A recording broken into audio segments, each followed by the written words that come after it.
Hello, you and happy 12th of December, and welcome back to Kosie's Christmas Coaster Calendar, where today I'll be showing you how to decorate your buildings in Theme Park Tycoon 2 to make them all nice and Christmassy like this. Now, a couple of tutorials ago, I showed you how to build the basic building like this one over here, without any of the decorations or anything on it, but you know, in this tutorial, I'll be showing you how to decorate this specific building like this and adding decorations such as blinking lights, Christmas trees, garlands and wreaths and stuff like that.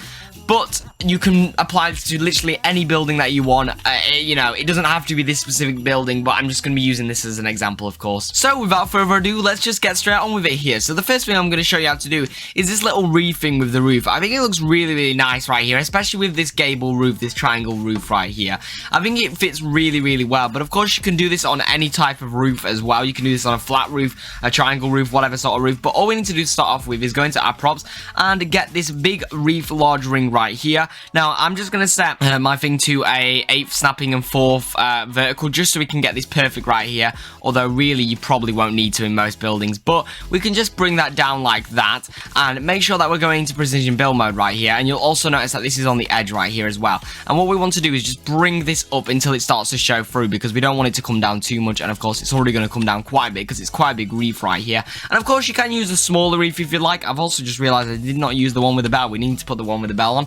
But you can use a smaller roof if you've got a smaller roof right here. That's completely fine, but I've got a massive roof right here, and this one kind of fits it very nicely, so we're going to use that. Next, what you want to do is get your wreath straight right here and just rotate this round by 45 degrees. So we're just going to change the thing to 45 degrees just to make this a bit more simple. And I'm on global snapping at the moment just to make this a little bit simpler, I guess, because what we then want to do is just line this up right here so it looks a little bit like this. We want the edge to kind of just sit at the edge of that roof right there without sticking through like it now is. Just something like that. And then we want to rotate it another 90 degrees this way, and then we can just push that out until it starts to pop through again, which means that we've now got that equal on both sides. Now in this case we want to do it on both sides, of course, because it's the same on the back side.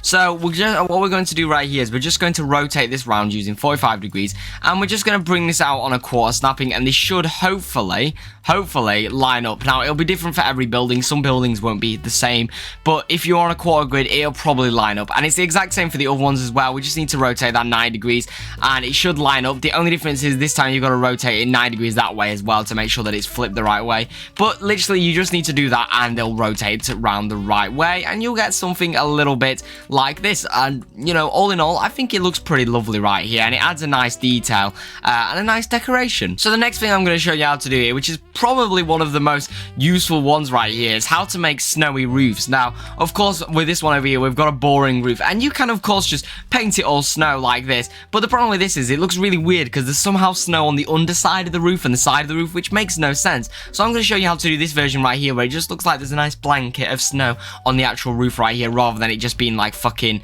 the entire roof is just made out of snow somehow, because that makes no sense. So all we need to do right here is hold shift and click on our roof right here, and then if we go into here we want to set it to global snapping and no snapping with the move snapping. In fact, right here, to make this just a little bit easier, we're going to use a consistent snapping. So if you just set your custom snapping to 0.1, we can then just move this up by 0.1. In fact, I think we go even smaller than that. We might go 0.05 right here. And if you just move up 1 like so, you can now see that we're slightly raised up. Now to actually make it so that we're not, well, you know, kind of going down the side right here, we just need to go into no snapping and move this along right here. And there you go. You can now just place that in. And of course, we can paint that snow. Now to get the snow texture, you just need sand and white color like so. And you just need to paint that like that. And now for the rest of this right here, it's really, really simple. All you need to do is bring it along right here. Make sure on the other side though you do pull it in, because if not it's going to stick out by quite a lot. And then for this up here, we can just bring this up a half and across by a half like so, and you can literally just bring that in like that, and that is one side done. And unpredictably, the other side is also really, really easy here. We just need to do the exact same thing, where we just go 0.05, bring this up by 0.05 and move it across on no snapping just the tiniest little bit, and cover this entire roof. Now for these small gable roofs like this and just these sort of roofs, I'm going to show it you separately just so you get a bit more of an idea right here. So for these, they're basically the same thing right here, but I thought I'd just show you anyway. We just want to go on to 0.05 and we just want to move that back the exact same. Now the difference is with these ones is that you don't need to have it on both sides. You can just bring them all the way across, but you will also kind of get this weird thing where you've got the floating edges, which there's nothing you can really do about that. But what I would recommend to stop this kind of stopping randomly in the floating edges is to have it as small as possible. Now, of course, we've used 0.05 in this example just to make it a little bit easier. And also, I've just realized that does stick through the edge of the roof there. That's not very ideal, is it?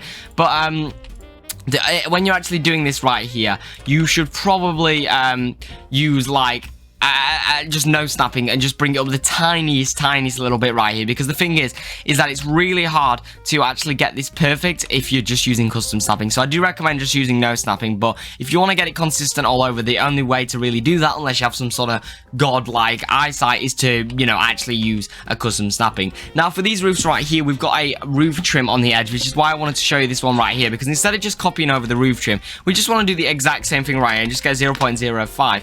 But this time we're going to just bring it along to the end using no snapping, because there's no point in doing it with all of the actual roof trims. It's an absolute pain in the backside, and it takes way longer just to line that all up and stuff like that, when you can literally just do that sort of thing, place that in and paint them, and there you go, you've got snow, which of course I'll do on this other roof here as well, because why not? And there we go, we've got some lovely snow all over our roofs. Now of course it's different for every single roof right here, and you need to keep that in mind, but the sort of principle that I just showed you there should be able to allow you to basically work out anything that you need to do right here with any of the snow sort of stuff, because at the end of the day, it is pretty simple to do. You just need to get the technique and know how to actually do it in the first place, and then you can pretty much replicate it as much as you want. So the next thing I'm going to show you how to do here is these lovely blinking fairy lights that we've got here. Now of course you don't need to have these blinking, and I'll show you how to do different versions right here, but what we're going to do is go into our props and scroll all the way, sorry, actually our fences, walls and poles, almost got that wrong, and scroll all the way along. I know it's a very long way, lovely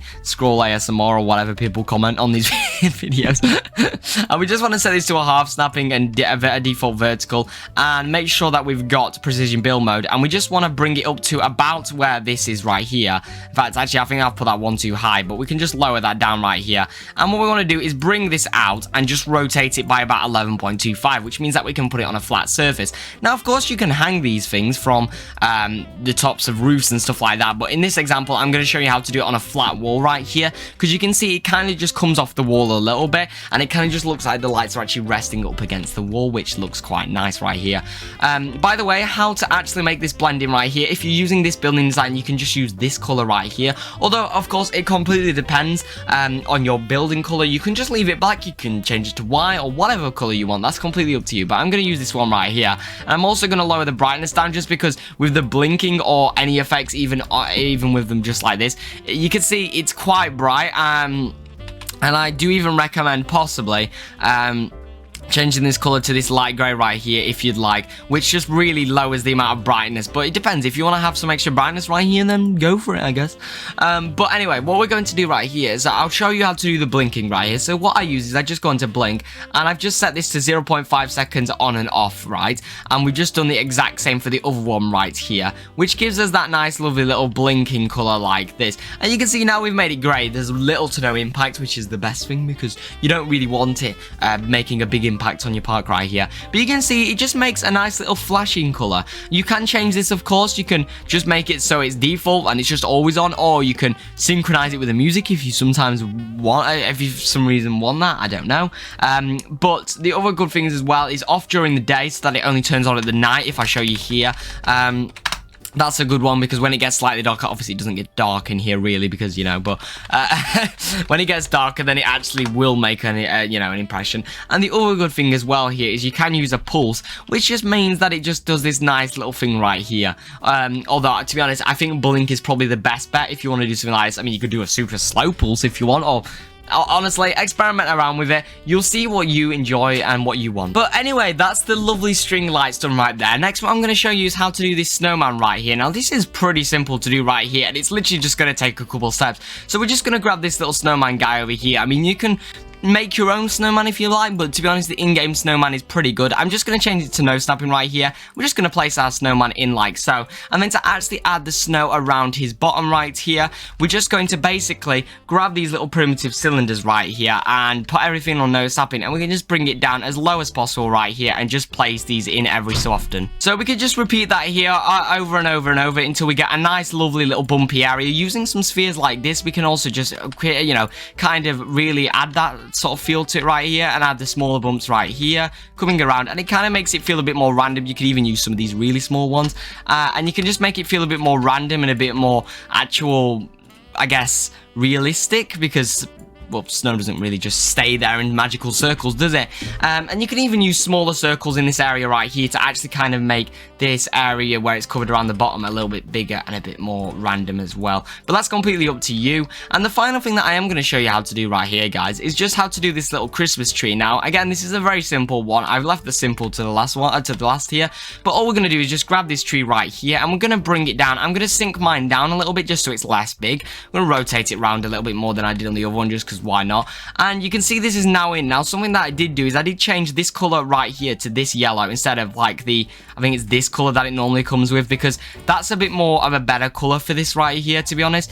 It matches with these little balls on this here, and it just kind of looks a little bit nicer. But I mean, of course, you can change it to whatever color you want. If you want to have a blue Christmas tree like I've got over here, then have a blue Christmas tree. That's completely up to you. And speaking of blue, I guess let's get some presents in. So all we need to do is just search presents, and we got these lovely little presents. Now, a nice little pro tip right here is if you go down to free rotate mode, you can obviously have everything on no snapping, but you can bring it down, hold R, and you can just freely rotate this around however you want, which means you can really add a lot more randomness to this and actually kind of make it a bit more realistic here rather than just having them all on a grid. Oh, sometimes it just takes a second. There we go.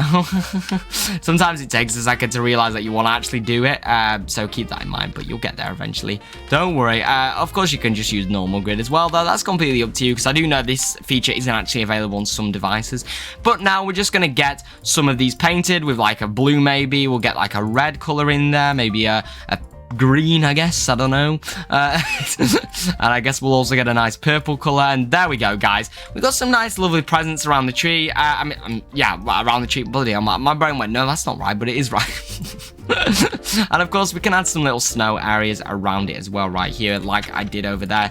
I'm not going to add any bumpiness to this snow really, because it would kind of cover up the presents, but you can still add a bit of snow right here. And of course, it'll be much better if you actually encapsulate this into the area. I'm just giving you an example in this random tutorial area, which isn't the most helpful thing ever, because, well, at the end of the day, you know, this is not the most realistic thing. You might have like a forest here, or you might have a path here. It's up to you. You can just use these wherever you want. Even if you're using on this build, you can change where they are, and you can change how they're used. Like, for example, you could have these garland things, or these reefs as they're called in the game.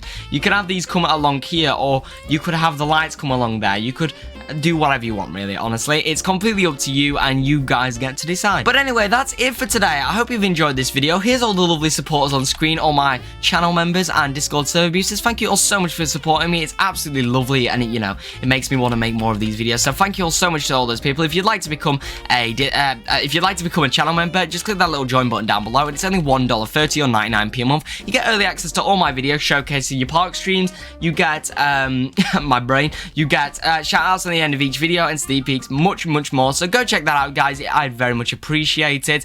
But except from that, if you have enjoyed, also do leave a like. It's very much appreciated. Subscribe if you want to see more of these. I'm posting these every day. And comment down below what you think is going to be tomorrow. What do you think we're going to have on the 13th? But without further ado, guys, have a lovely day, and I will see you all in another one. Goodbye.